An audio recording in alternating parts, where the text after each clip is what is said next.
Good evening, everyone, and welcome to the Monday, May 24th, Maplewood City Council Manager Workshop. City Clerk Sint, would you please do the roll call for us? Councilmember Knudsen. Here.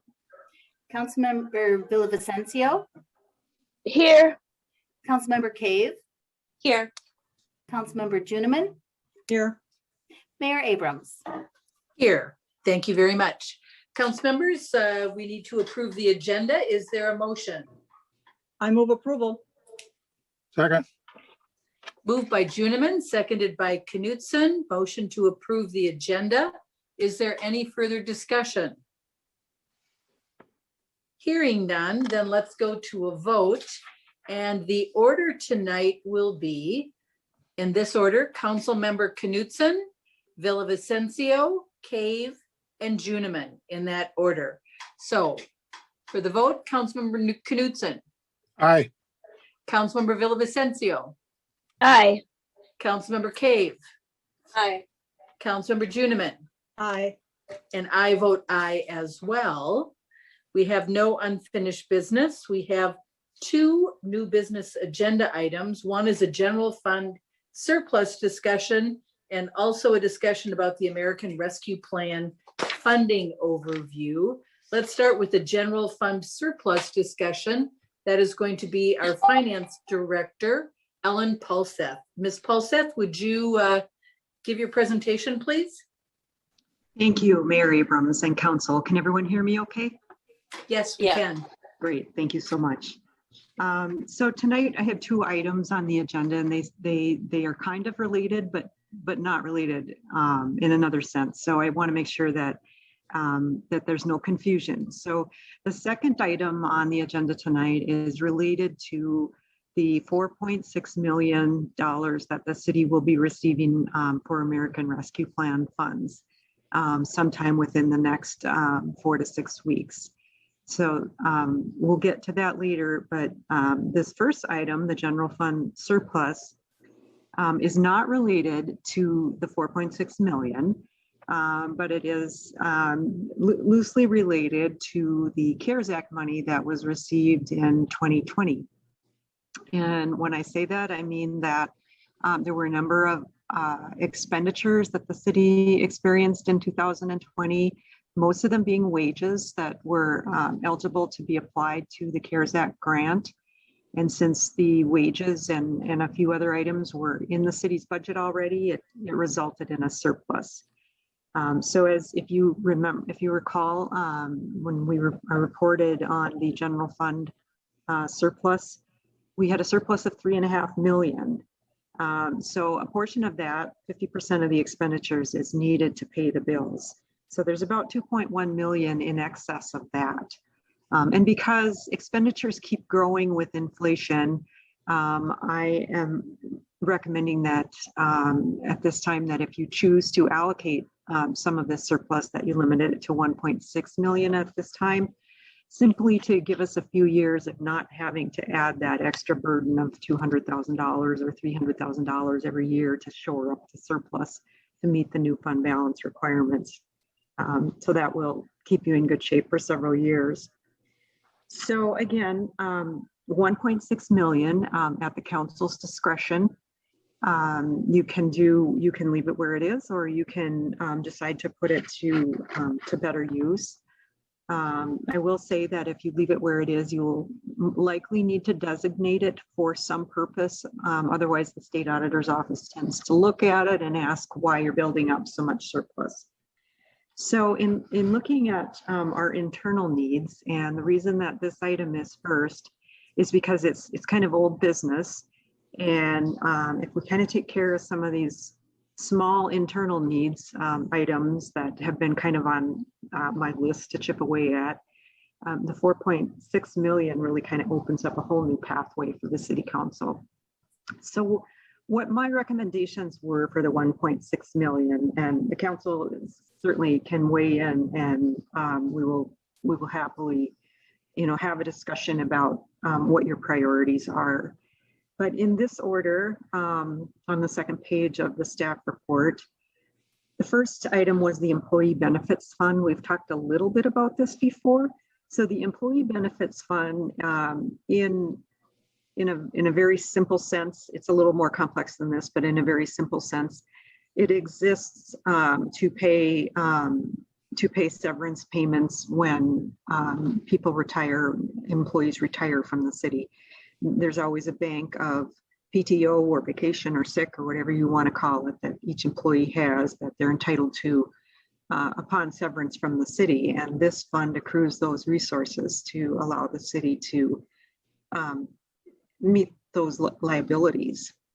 So this fund is actually underfunded by about closer to $500,000 actually. Assets or liabilities exceeding assets. It's not a big deal because you would not expect that every single employee is going to leave all at once at one time, and that you would be having to come up with all of these resources at once.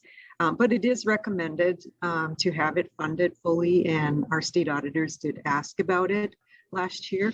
And we did have a plan. We had a plan for a surplus of $350,000 in 2020, but that didn't really go very far because we had a lot of long-term employees who had large leave banks decide to leave the city when they took advantage of an early retirement incentive, and so that kind of depleted the reserves that we had planned on, and we had planned on adding $350,000. So my recommendation would be to do a one-time allocation of this $350,000, and then we will just ensure that our annual charges through payroll deductions, it's funded through payroll charges to departments that ultimately get put on the tax levy. So this will actually help the tax levy in the long run, but it will also help us kind of shore up those charges so that we don't have a shortage in the future. And another thing that happened is there were I believe 9 additional firefighters that started accruing leave, and rental housing. We just had an increase in employees as well that also played into that. So that would be, I guess, the top recommendation. Second is the building fund. We levy $200,000 per year in property taxes for the building fund, and that has to finance all of the repair and maintenance projects on all of the city buildings. And Mr. Love and I have to get pretty creative in some years. If there's a roof project or whatever, we have to try to stretch it over 2 years and try to stretch the funding out. We know that we need to increase the levy on this, and we would have liked to have done it last year, but with COVID, it just wasn't feasible to do it. And so we would ask for a one-time allocation of $250,000 until we can get that levied amount up to where it really needs to be to fund our building improvements. And the third one would be the Public Safety Equipment Fund. And this is primarily on the fire side. This fund funds both police and fire vehicles, and we really have a good system in place for police vehicles, and we've got that part of it covered. But the fire fund, and we combine these two funds into one public safety fund. The fire fund was a bit underfunded. So for the combined public safety fund, we levy about $390,000 a year, and we do need to slowly increase that to get to be between $500,000 and $600,000 a year, and that would be to fund all of the fire and police vehicles, but would not include a ladder truck, which is about $1.25 million, and we'll have that discussion later in the next report. But all of the other major pieces of equipment in the CIP. So this would actually allow us, there's one other piece of equipment, not nearly as much as the ladder truck. It's a engine, or I don't think it's a brush truck. I think it's more bigger expenditure than that, but maybe around $600,000. This would allow us to get through this whole CIP without having to borrow any money for vehicles, because that's kind of been a long-term goal of ours. And until we can slowly get that levy up. It's just too much to do it all in 1 year. So we've been adding, $30,000 a year to get it there. And this will really help stretch this out until we can get it to the point where we have it fully funded. Basically, number 4, the fleet fund is about exactly the same thing. Really, the problem there is that equipment just keeps going up a lot faster than sometimes what inflation is. And this is also funded by interdepartmental charges, which ultimately get charged against the levy, or in some cases, utility fund fees. We're just running this one a little bit short. We needed to increase it last year, but we didn't because of COVID. We didn't want to raise the tax levy last year. So we're just finding that looking at the 10-year plan, we've got some gaps in our cash flow. And what would typically happen if we had a cash shortage in that fund is we'd have to reprioritize and reconfigure the equipment needs. But a couple of $100,000 would really help, considering that we're going to have to raise the rental charges 10% this year, which will impact the levy, just to get through, to make up for the 0% last year. So I think this would be a really wise use of some of this money. And finally, the EDA fund, the council is always looking for ways to do some of these economic development activities and purchase dilapidated properties and revitalize the neighborhood. $300,000 doesn't sound like a lot, and it's not in that context. But in my next report, we'll have a discussion about those funds as well and how those funds can help or can be utilized for some of the council's initiatives in that area. So these total 1.6 million kind of magically. And so we're not asking for any action tonight, just basically for you to review this, consider it. And if you have any input for us tonight, we'd be happy to take that. If you need more time, that's fine too. We just would like the council's input on this plan at some point so that we could move forward with it. And with that, I'll take any questions before we go on to the second topic. Thank you, Ms. Halseth. That was really helpful in terms of kind of laying out what some of our options are. I had a couple of questions. I'll start with those and then I'll turn to the council for their questions as well. This is really kind of it's a rare opportunity that we find ourselves in terms of having this surplus. So I certainly want us to be very diligent in making these wise decisions on how best to allocate these funds. A couple of questions. In terms of, I look at the building fund, and I know that we have a potential roofing project that is going to be coming our way in the next couple of years over at the community center. And I've heard estimates that portion of the roof is going to be about $1 million. Now, I can just say for purposes of a little background for our newer council members that some time ago, I joined the council in 2014. And prior to that, we didn't have an asset management plan. Since my time on the council, we have had consultants and put together an asset management plan so that we know of all of the equipment and the buildings and the vehicles. I mean, everything that we have as the city, we've had all of that evaluated, and then we have a plan on how we can plan ahead for these large expenditures. Because when I came on the council and we were looking at, I remember having to make a decision about $850,000 for a new filter system for the pool over at the Y, and the fact that there had not been any money set aside for those kinds of projects. And I certainly want us to be fiscally responsible. So, Ms. Halseth, it's kind of a long way of saying, the building fund in my mind doesn't even anticipate that in a couple of years, we're going to be having to come up with $1 million for the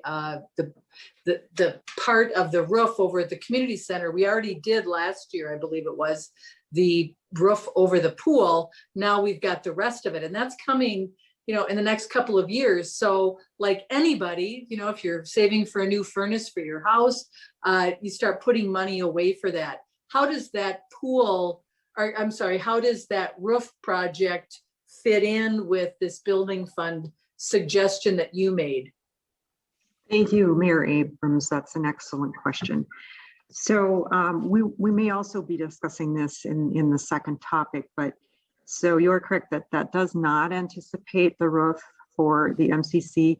However, there is a separate fund that we have, a separate capital fund that the YMCA pays for half of the capital and the city pays for half of the capital, and we put that in a separate fund.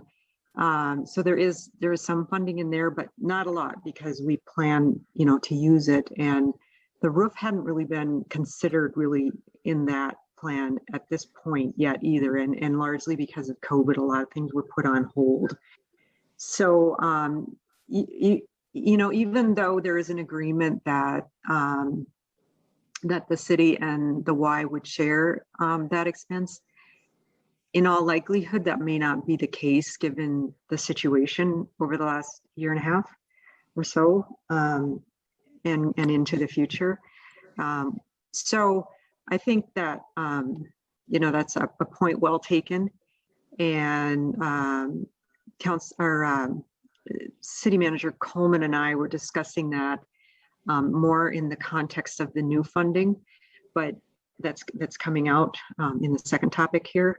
But that's also something that it's definitely an avenue for these funds as well.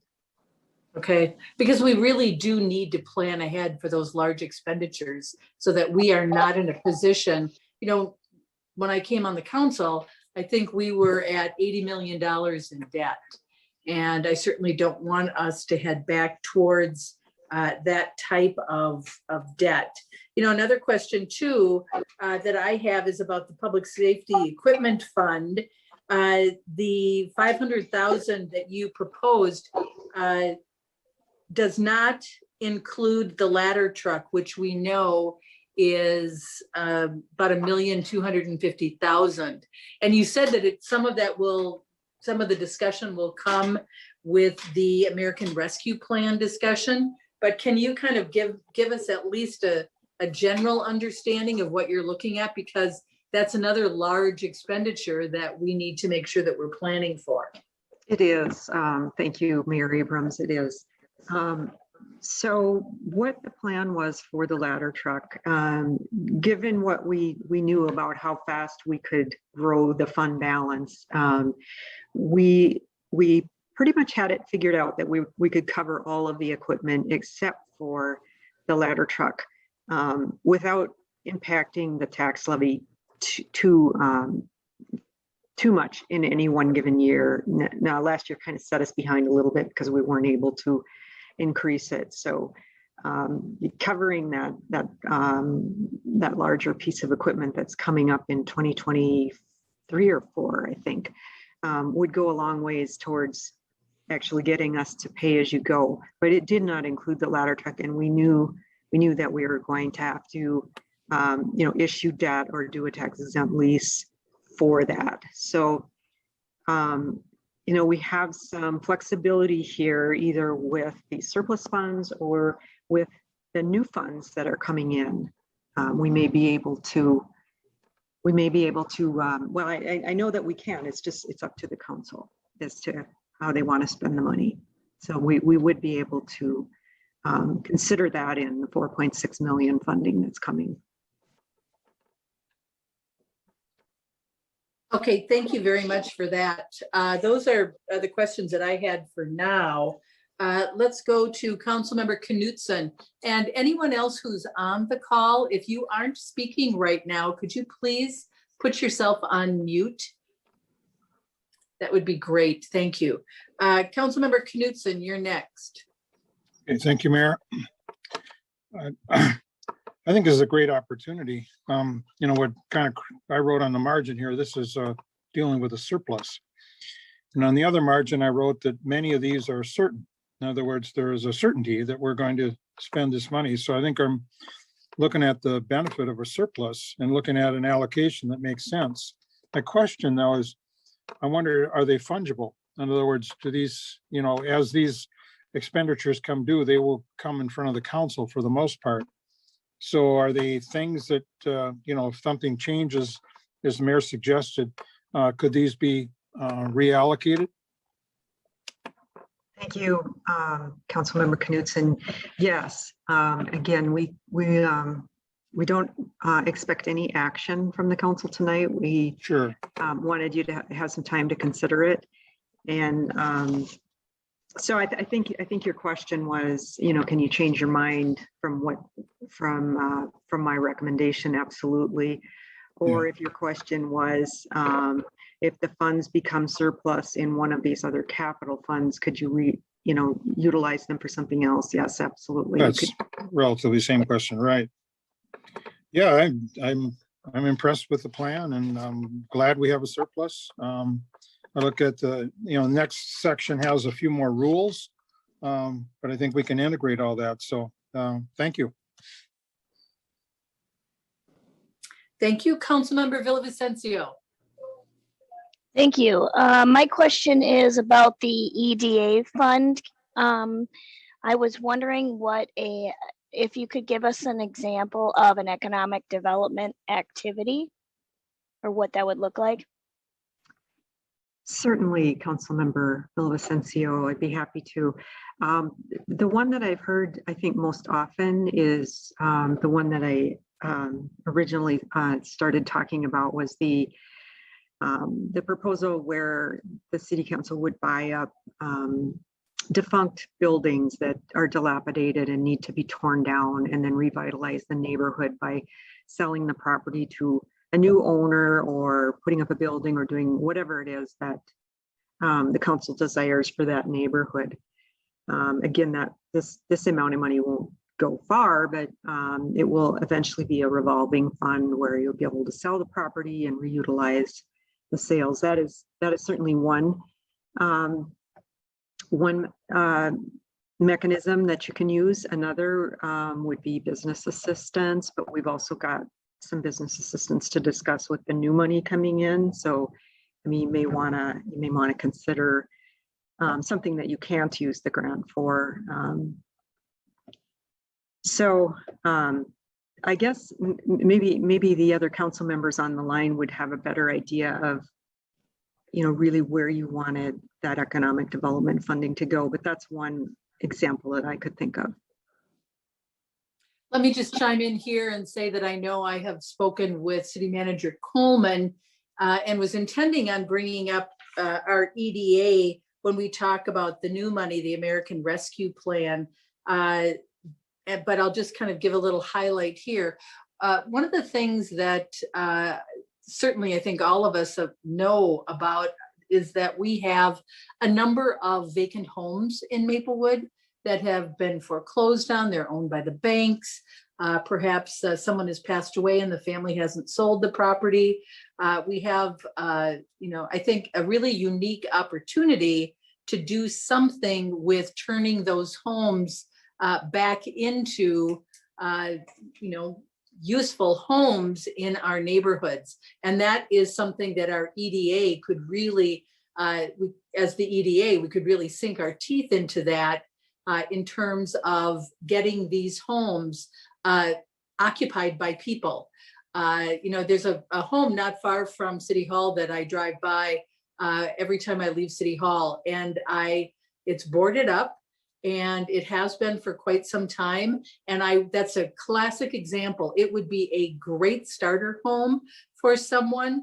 And I think it could be a great project, an initiative with our EDA to look at what would it take to purchase that home, to rehab that home, and to get a family into that home. We've got a number of homes that's naturally occurring affordable housing that our EDA could really take this opportunity to get those homes back into usefulness instead of just being abandoned property. So that's another example, Councilmember Villavicencio, of things that we could do with these funds.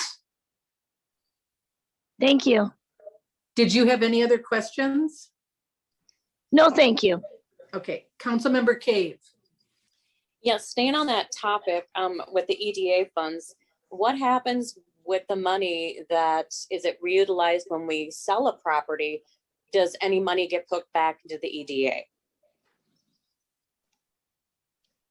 Yes, Councilmember Cave, that would be the premise, is that it would be a revolving fund, and that any property purchased by the EDA and resold or rehabbed, that money then would go back to the EDA, and it would be a revolving fund to continue doing more of that kind of work. Okay, I guess sometimes I got confused because I was looking at both plans, and then we have the EDA and the, funding in the other one. And so it was kind of hard going back and forth, but I'm trying to understand what you're saying, because a lot of this is going to be brought into the other report also. That's correct. And so I'm trying to just keep it balanced there. One other question, and I don't know if this is Wait, from a excuse me. Let me just interrupt for one moment, Councilmember Cave. I see that City Manager Coleman's hand is up. City Manager Coleman, do you want to respond to this? And then we'll move on to your next question, Councilmember Cave. Thank you, Mayor Abrams, and sorry, Councilmember Cave, for interjecting here, but I wanted to just make a distinction between the sales of our fire stations and the London Lane property. In those cases, those funds are put right back into the fire department. And then specifically, when we sell London Lane Station, which we believe we're going to do that this year, thankfully, that will go to help reduce the debt on the new fire station. So I just wanted to bring that up. I think that's an important topic, because that has been part of our work in the past few years of selling those stations. So I wanted to just remind you that that's how those funds are going to be used. Thank you. My next question, and it might be for Melinda again. We talked about the employee benefits. We talked about revising the leave banks that were getting excessive. Did we do that for, have we done that? Have we replenished that fund?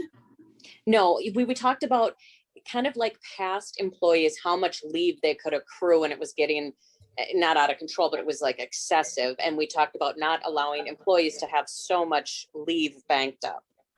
Okay, so what we have done in 3 of our contracts so far this year is we negotiated in the contracts the reduction of their ability to cash out their vacation. Once a year, they could cash out vacation hours up to 80 hours to get paid for unused vacation time. Okay. Through these negotiations, we have reduced that 80 hours to 40 within 3 of our contracts. One of them is on the consent agenda tonight. The other unit was ASME, and the other was MS, our confidential MCSA.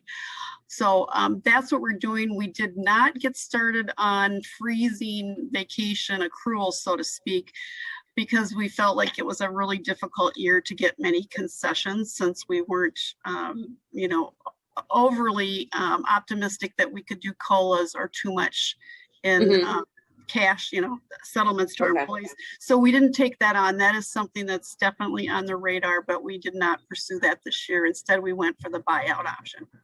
Okay, thank you. You're welcome. And then one more question on number 3, the public safety equipment. You mentioned that it's police and fire, and right now we don't have anything with police, but do we have room for potential, if they do have something, that we can reallocate more into that fund? So thank you for that question, Councilmember Cave. Maybe I misspoke a little bit, but we do replace 5 to 6 squad cars every year. And so what I actually meant to say there is that we have had adequate funding for the police cars. It was the fire vehicles that were not adequately funded. So yes, we do replace the police cars as they wear out, and that is That is funded, even though the fund is a combination, police and fire. It was really the fire half of it that was underfunded. Okay, thank you. And great job, Ms. Paulseth. This was really great. And how you explained it was like much better than even just reading it. So I appreciate it. Thanks. Thank you. Thank you. Councilmember Juniman, questions? I was smiling to myself, Mayor, when you said, when you started on the council, funding the MCC, all I can say is the line has been long. I started asking for that in 2004. That gives you any idea of how it goes. And that has something to do with lack of foresight, from some previous group, I presume. But anyway, it's always been kind of a puzzle to me. And I think we're at least under some kind of control now, which is good. On the public safety piece, the ladder truck, Ms. Paulseth, you said that's separate from the funds we're talking about now. And could you just explain for me and maybe everybody else, what we have ways of doing it, we can levy for it, but in the past, it seems to me we have done maybe 2 or 3 leases on paying leases on fire equipment. Could you go into a little bit of detail about that, please? Yes, certainly. Thank you, Councilmember Juniman. That you are correct that we have leased the last couple of fire vehicles, and the lease basically amounts to a loan. And if you recall, the interest rates were pretty favorable. Mm-hmm. And so that was, kind of the plan. I don't know what the rates are going to be at the time that the ladder truck is replaced next year. I guess, that's certainly still an option. I mean, it's really up to the council as to how they want to spend the money. I mean, we could borrow for the fire truck and use the $1.25 million for something else. But that is definitely one of the options, is using a tax exempt lease, which would be cheaper than bonding. Thank you. I just wanted everyone to be aware of that. And I do know we've done it for at least 2 units, maybe 3. And it has been a way to be able to purchase the equipment when you need it and yet not make the levy jump way up. So I just want people to be aware of that. That's correct.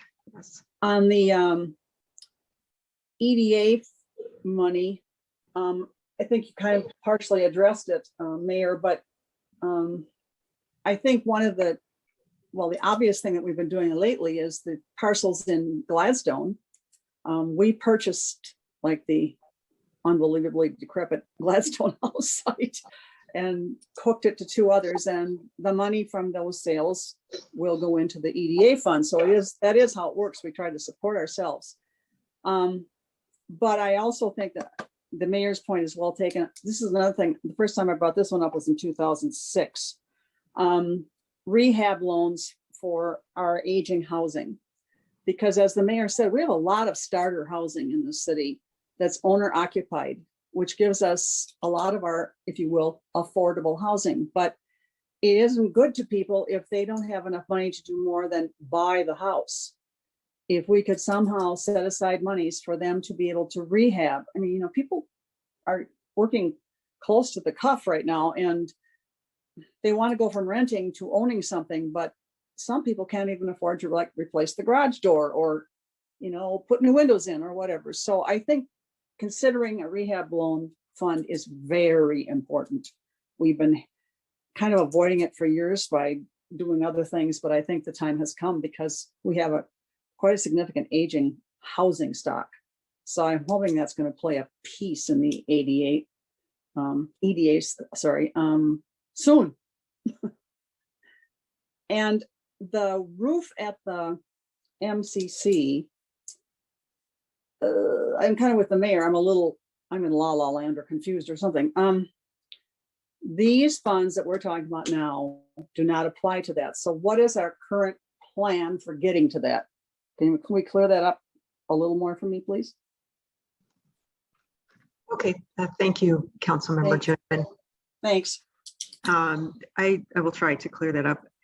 So there isn't a solid plan. The plan is that the YMCA and the city put money into a joint fund, and the plan was that it would come from that fund.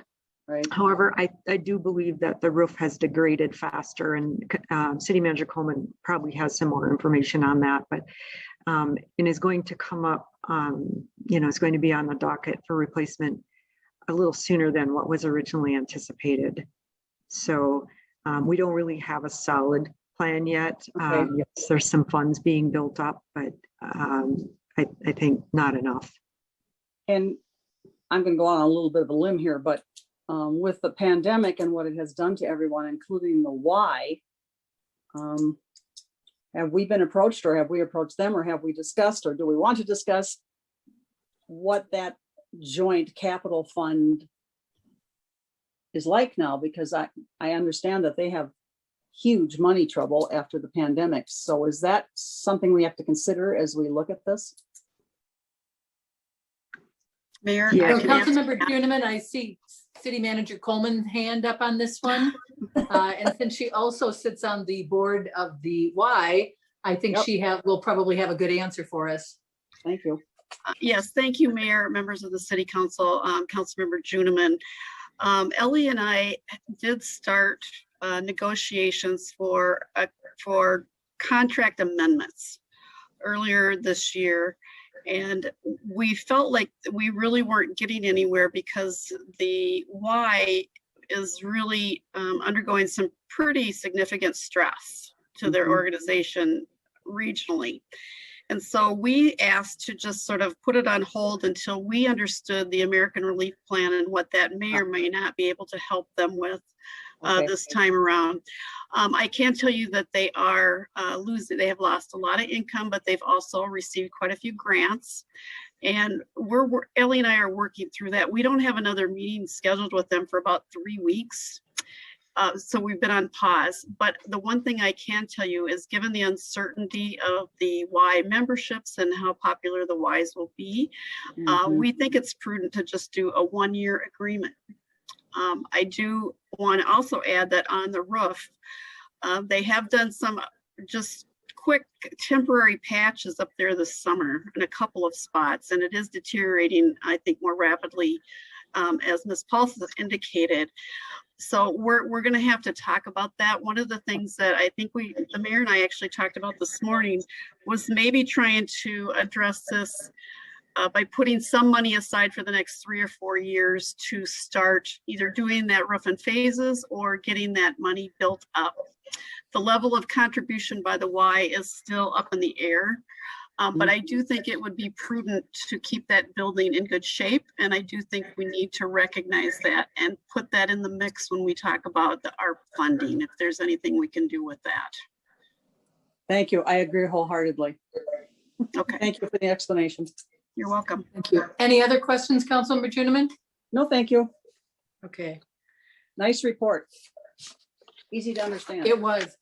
Just to close out this section, for our newest council members, if you are interested in reviewing the asset management plan that we have for the city that outlines how we budget and save and anticipate for some of these, for upgrades and replacements and for all of the assets that we have as the city, I'm sure either City Manager Coleman or Finance Director Paulseth would be able to get those for you if you want to take a look at those, because I think that they are very excellent documents that really can help guide the council so that we can be fiscally responsible in making some of these decisions. So thank you for that discussion, council members. It was excellent.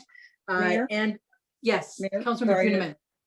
Sorry to interrupt, but yes, I want to explain to the new people that prior to that plan, it was really pretty much whoever raised their hand and said we have the most dire need is what we kind of had to react to. I mean, that's the way it was set up. And so this asset management plan was a fabulous tool that came to us finally. And so it does help us decide what's most important. I don't think we could keep operating without that. So it was a wonderful thing to have done. Thanks. I mean, it's so detailed. Thank you for pointing that out, Councilmember Juniman. It is so detailed that when we have to replace the HVAC system in City Hall, or we have to do something for the roof on the Public Works building, we know what the useful life of those things is going to be, so that we can budget and anticipate and plan and make good decisions. I see Councilmember Cave has her hand up. Councilmember Cave. First, I just wanted to do that because I thought that was so cool. And second, I would love a copy of that. So if we could get that, in the mailbox, I'll just stop by and grab it. I think that's really important. And, with so much stuff coming up when you come in, you start seeing more important pieces to start pulling out and where to look for, the Bible, so to say. So I'd appreciate that. That'd be awesome. Thank you. Okay, moving on our agenda, Ms. Paulseth, we're moving on to further discussion concerning finance, the American Rescue Plan funding overview. Ms. Paulseth? Thank you, Mayor Abrams. So now the fun begins. I just want you to know that this is the very first discussion that the council will be having about this. It will be followed by many discussions over the next couple of months. There is a process that we will be following, and I'll try to kind of lay that out for you as we get further into the report here. So the gist of it is that through the American Rescue Plan, the city will be receiving about $4.6 million in 2 installments. The first half will be getting in about 4 to 6 weeks, and the second half a year from that date. And we have until December 31st, 2024 to spend those funds. So a lot of complexities involved, but I'm going to try to make it, keep it very high level and as simple as possible, because otherwise it's very easy to kind of get down into the weeds and kind of miss the picture. So the idea behind the ARPA funding is the federal government wants communities to spend this money in the way that makes the most sense and is the best fit and has the best value for their community. So they purposely left some very broad, left their categories very broad, and so there's a lot of different ways to access the funding, because there are so many cities and counties and states across the nation that will be receiving this funding, and everybody has a different scenario and a different story. It's purposefully broad in some categories to allow for some flexibility for the city council members to respond to their communities in the way that they best see fit, and other local governments as well. So no action tonight. This is just the very first discussion to kind of give you an overview of how this process is going to work and kind of what it looks like from a high level.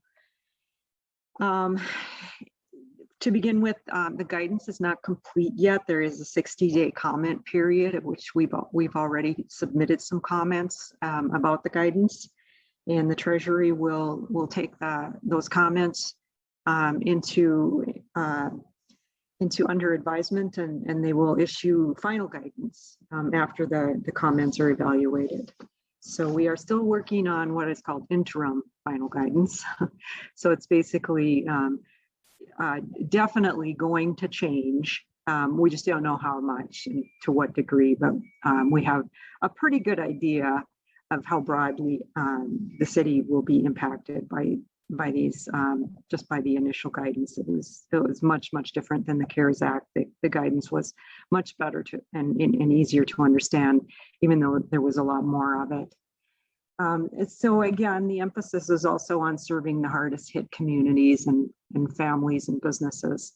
The Treasury or the federal government wants to see this money back into the economy. They want local governments to spend this money. They want to see the economy improve and see additional taxes being paid into the Treasury because of an improved economy.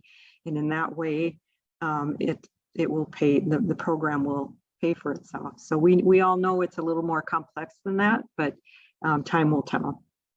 So on the second page, and I didn't prepare a PowerPoint.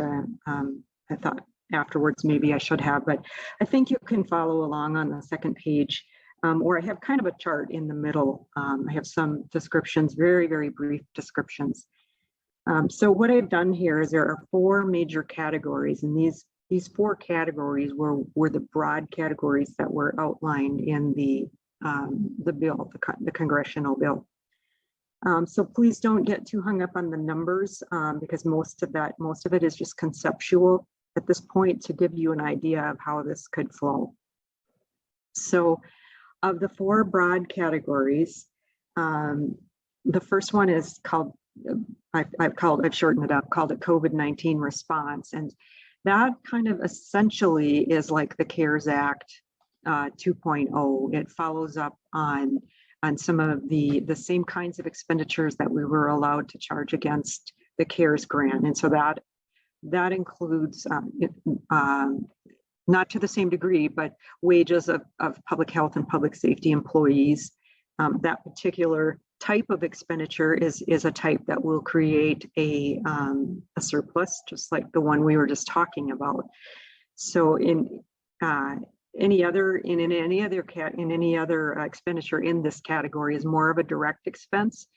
But if we do charge wages, then that creates a situation where you have funding that's more flexible.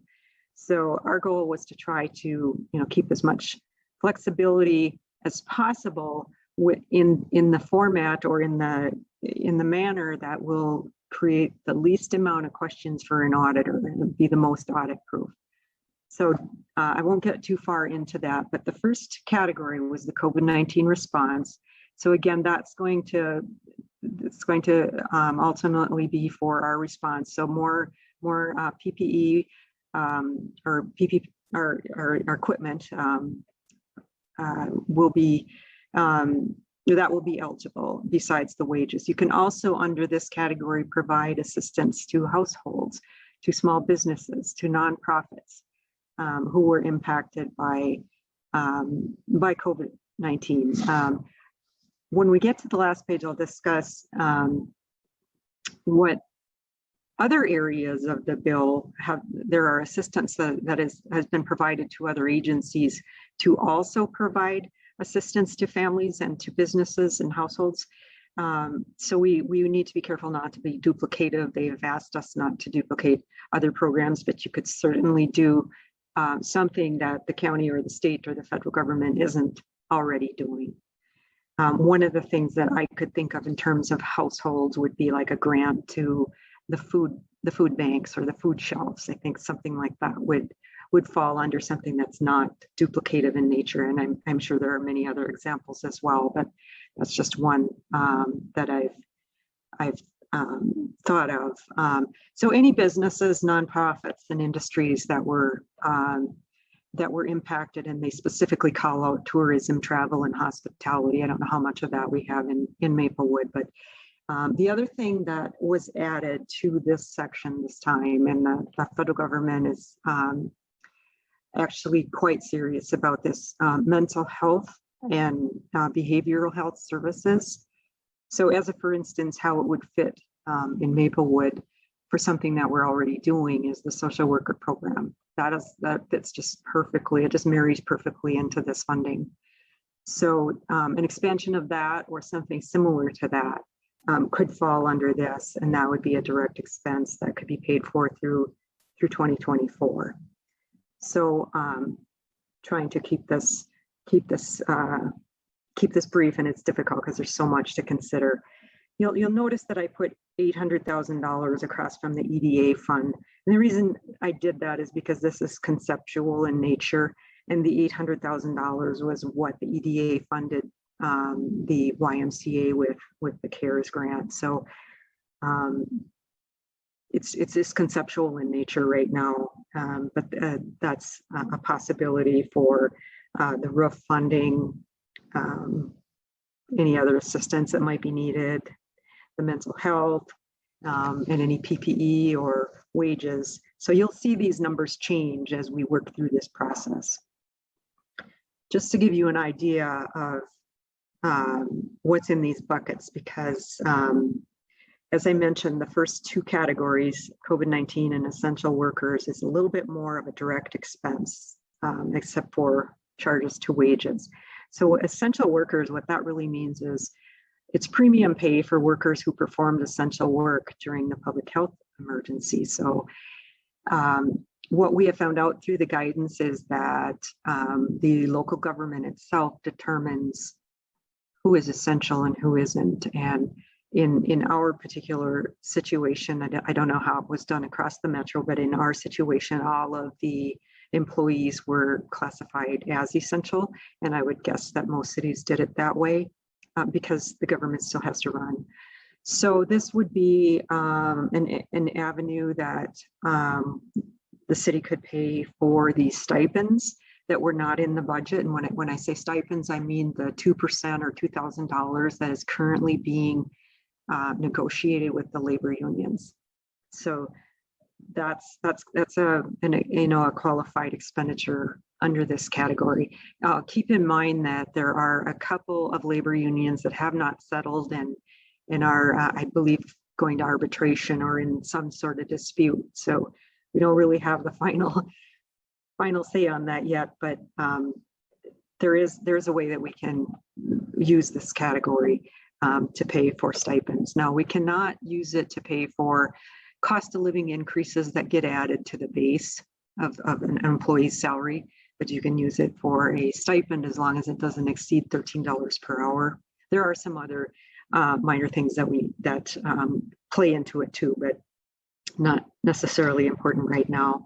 So the third category, revenue reduction, that really means that the federal government wants to reimburse, because CARES Act did not allow for this. They now want to reimburse local governments for revenue that was lost during this last year and a half or however long it takes through 2024 if the government continues to lose revenue.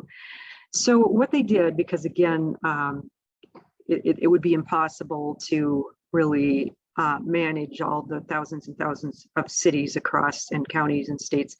So what they did was they came up with a formula, and it's a government-wide formula, and I won't go into the mechanics of it because it's pretty involved. But it actually, when I calculated some line-by-line reductions, initially I'd come up with about 1.8 million. And I won't go into that very deeply because we're running out of time, but with the formula, it appears that it's going to be around 2.4 million. So that is money that as soon as we get that first tranche of 2.3 million, we can apply to that grant and immediately have that 2.3 million available for spending on another governmental purpose. And the only thing that you cannot do with it is, you can't pay down debt with it, and you can't put it into reserves, and you can't reduce taxes. You can keep your taxes at the same level, but you can't use it to reduce taxes. So there's three things, I guess, that you can't do with it. But otherwise, any qualified governmental expenditure. So when we talk about needing things like a ladder truck or a roof, you have the flexibility, you have the freedom to do that with that portion, that segment of the funding. And the last column is just a little bit of a plug, because anything that doesn't fit in, we can always, we do projects every year, whereas not every city does. And the water and the sewer and storm sewer component are eligible to be charged to this grant. So that would, in effect, create a surplus in the project fund that could be transferred to the EDA or some other portion of the city to be used for something else. The other thing that you could also do is just charge those components of the projects against the grant and give the water and sewer and stormwater funds that break. I will say that it's already in our 10-year plan, and those funds are all in healthy shape. So I don't think that you would need to do that. But I realize this gets a little bit complicated, but over these next 2 years, you will have 4.6 million, and the discussions will need to begin as to how you really want to spend that. And I'm pointing this out to show you how much flexibility that you will have, especially with those second two columns. Anything in there is completely flexible. So Given that, we would expect to come back to you probably sometime in August and kind of solidify maybe how much money will be in each of these buckets, or at least a close estimate. You will also have to pass a resolution accepting the funding when it does come. And then from there, the process will continue, but that would be the next step in it. And on the last page, I just wanted to point out that there is a significant amount of assistance that's covered in the American Rescue Plan. The first one is there is assistance for families and workers. The economic impact payments, you've already got those checks in the mail if you got one, or you got it wired to your bank account. That was the $1,400 or whatever that amount was. Unemployment compensation is managed by the states, and that increase in unemployment compensation is still being delivered to unemployed people. And the child tax credit is something that a credit you can take on your income taxes if you have children. The second one is assistance for small businesses. So there's been a significant amount of money that has been designated to the states and the counties, probably for the programs. Doesn't mean you still can't do something for businesses, but there has been entire programs that are set up in other agencies. And then number 3, assistance for state, local, and tribal. So 3A, the coronavirus state and local fiscal recovery funds. That's what we're talking about right now. That's where Maplewood got their funds from.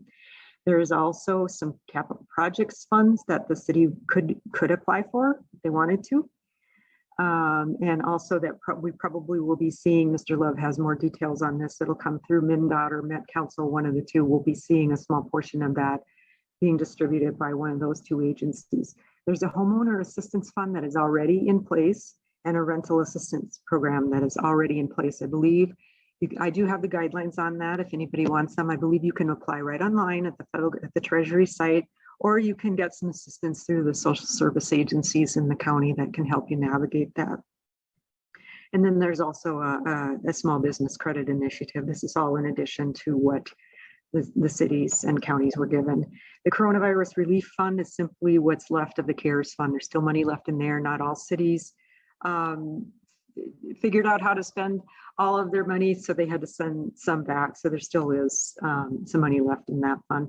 And then the fourth one is American industry, mostly the airline and other hard hit industries. So I know we're running out of time, so I wanna stop there. I realize it didn't cover a lot, but I'd like to stop there and see if there are any questions that we can take before the council meeting. Thank you, Ms. Paulsett. That was a really good first run through on these new monies that are coming into the city. We'll do a quick round robin of questions. One thing that I did want to say is that, and I mentioned this a little bit earlier, is that I did speak to Melinda about the kind of the homeowners and what our EDA could do with some of these funds. And one of the things that we talked about was the fact that our EDA, now our new council members wouldn't be aware of this, but our EDA and HEDC met pre-pandemic, and we established some priorities for the EDA. And, you know, in order to get more information and help us make better decisions, I spoke with Ms. Coleman about bringing those two groups back together again to revisit the priorities so that we can take another look at those in terms of how the priorities might fit in with these monies. Ms. Coleman, do you want to weigh in just a little bit on that, what that might look like? Yes, thank you, Mayor Abrams. We discussed the plan that we put together before the pandemic had some priority areas, and they were, you know, the North End, they were Gladstone and Rice and Larpenteur, and I think there were a few. We also talked about the need for some sort of housing assistance program, and I thought what I would do is get a rehash of that. We have notes from that, and I would send them out to you this week. And then work with Lois to try to get this scheduled for a workshop with HEDC to maybe help get their input on some things that how they might prioritize the use of the American Recovery Plan money. So I think that's a really good idea. And Mayor, before we adjourn this evening, I'd just like to note that Michael Folds and Joe Sheeran reminded me this morning that if we need about a 10-minute break between our workshop and the council meeting in order to them to transfer to the next agenda. So just if you would remember to try to do that, that would be very helpful for our folks in the IT booths. And I'm happy to answer any questions about HEDC, but I thought that I would send those notes out to everybody, and then we would try to get that on a workshop so that you can get their input on how they see some of the economic development priorities. I think that's a great idea. And I think if we aim for the month of July, possibly, because then we could actually do something in person. And I think that might foster additional discussion. So, Yeah, and yes, good. I will work on that. Thank you very much. Okay. Thank you. And Mr. Folds, we just can't snap our fingers and go on to the next one. Thank you for that reminder. I really appreciate it. So let's do some quick questions, and then we will take our 10-minute break and then come back for the council. Councilmember Knudsen. Thank you, Mayor. One just quick comment is we did a great job during COVID, managing resources and really protecting a lot in this community. So when we move forward with this, we got to use a filter. That filter, I think, is the fact that this is supposed to rescue, provide relief, and repair some of the problems. So we want to target as many people as possible. And and that's my filter going forward. Thank you. Very well said. Councilmember Villavicencio. No questions. Thank you. Councilmember Cave. Just one comment. I would agree with Bill on that. And then also, Ms. Paulseth, if we could, when we find out the parameters of the ARPA, once they come out with those, if we could have those, I would appreciate that. Sure. That's all. Thank you. Thank you. And Councilmember Juniman. I think I know the answer to this, but I'm not sure. Because we're a city of less than 50,000 people, all our funding will flow through the state of Minnesota. Does that mean the legislature has any say in this, or is it more direct than that? Please tell me it's more direct than that. That's an excellent question. Yes, thank you. That's an excellent question, Mayor Abrams and Councilmember Juniman.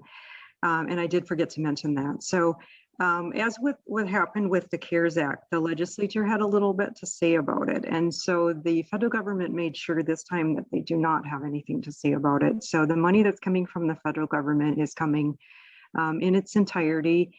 And the only thing that the states really have to decide is which population figures they're going to use, because it's a per population amount. And I think they're trying to decide on whether to use the 2020 census or what the best figures are available. So the legislature does not get to reallocate this fund. Thank you. To which I say there's a God and he loves us. Thank you very much for that presentation. And thank you, council members, for an engaging conversation. We will have some important decisions. And I think the more information we can gather and the more input we can gather, I think the bigger impact we're going to have with what we do with these extra funds. So with that, council members, we are going to adjourn. It is 7:03. Mr. Folds, you need 10 minutes. So let's reconvene at 7:13. Mr. Folds, will that give you sufficient time? Mayor and Council, that should be just fine. Thank you. Okay, perfect. Thank you for that reminder. See you in a bit, everyone.